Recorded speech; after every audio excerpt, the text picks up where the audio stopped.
Abasore bane bahitanywe n'impanuka yabaye mu ijoro rya tariki 28 rishyira tariki 29 Werurwe 2026 yabereye murenge wa Muyira ho mu karere ka Nyanza. Ahangaha ni imodoka yahowe yataye umuhanda maze ikagonga n'imodoka yo mu bwoko bwa Toyota Dina. Abasore bane bari bayirimo bose bagata bitaba Imana. Wibuka iyi mpanuka ibeye nyuma gato y'indi mpanuka yabereye mu muhanda wambukiranya Nyabarongo ugahuza Muhanga, Ngororero ndetse na Karongi, ubwo n'uturere dutatu. Iyi nayo ni hoyo y'umuhondo yahitanye umushoferi wari uyitwaye aguye muri Nyabarongo. Nayo kandi yahise yibutsa indi mpanuka nayo yahoye yabereye mu muhanda wa Nzove Rutonde ahazwi nko kuri Arsenal, nayo yabarangutse mu muhanda ikagwa ku gahaname gahari ariko ntihagira uwasiga ubuzima usibye abanyegare yahutarije amagare gusa. Sibyo gusa kandi kubera ko n'ejo bundi aramasho twabonye yindi wono yari yaguye mu Kagera nayo ubona rwose yabuze ukivamo. Izo mpanuka zose zizo usibyo ngiye yaguye muri Nyabarongo igahitana umushoferi uyitwaye yabereye mu murenge wa Muyira yabaye nka rurangiza kuko yahitanye abasore bane bose icyarimwe akabura no kubara inkuru. Ibyizi mpanuka zihuje ibinyabiziga bisa byaje kugaruka n'abanyamakuru batandukanye aho bakomeje kwibaza impamvu zino modoka arizo zirimo ziramara abantu umusubirizo. Benshi bakomeje kwikoma zino modoka bavuga ko nyamara inyinshi zigira ibibazo by'amafiri rimwe na rimwe atengwa abazitwara, mu gihe kandi ari bavuga ko ngo abashoferi benshi batwara izi modoka barahindutse nk'ibyihebe kuko bazitwara nk'abasazi. Batanze urugero ku modoka zitwarwa n'abakozi b'Abashinwa bavuga ngo muzacunge neza iyo hoho itwaye n'umukozi w'Umushinwa umurebe ukanyura hagenda. Hari n'abavuga ko rwose iyo babonye hoho igitunguka bahita bava mu nzira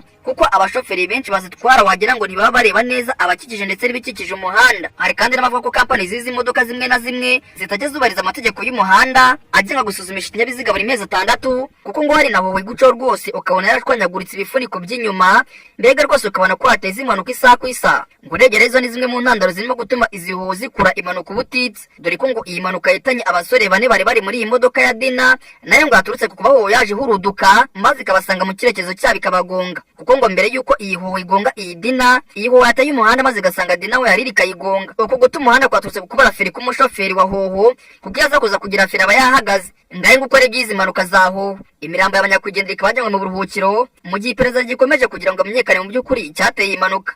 Nsoza mbagira inama yo kujya musenga mbere yo gufata urugendo no kwigengesera kuko impanuka idateguza mbere y'uko iba. Tugereye amahoro, mbabwira ndacyari Obi na ngi ni Obi Time News mu karere ka Nyanza. Bisi ya Ritiko Rwanda ikoze impanuka. Bisi ya Ritiko ari mu karere ka Nyamagabe umurenge wa Cyitaye mu gace ka Ruriba ikoze impanuka ubwo yari itwaye abagenzi bakomezanyije mu mujyi wa Nyamagabe. Abaturage babonye bino biba bavuze yuko ngo mu by'ukuri iyi bisi nta kibazo yari ifite ndetse ko yarukaga gusuzumishwa mu gihe cya vuba, ahubwo ko intandaro y'impanuka yaturutse ku munaniro ukabije w'umushoferi urutwaye Ritiko, dore ko ngo hafi y'abashoferi bose batwara izi modoka iyo bageze mu masaha y'umugoroba batangira guhunda imitwe basinzira kubera umunaniro ukabije. Abaturage bavuga yuko impanuka nk'izi ahani ziterwa n'umunaniro bitewe nuko abashoferi bakoreshwa amasaha y'umurengera kuko ari kenshi bigaragarira abagenzi benshi binjira muri izi modoka.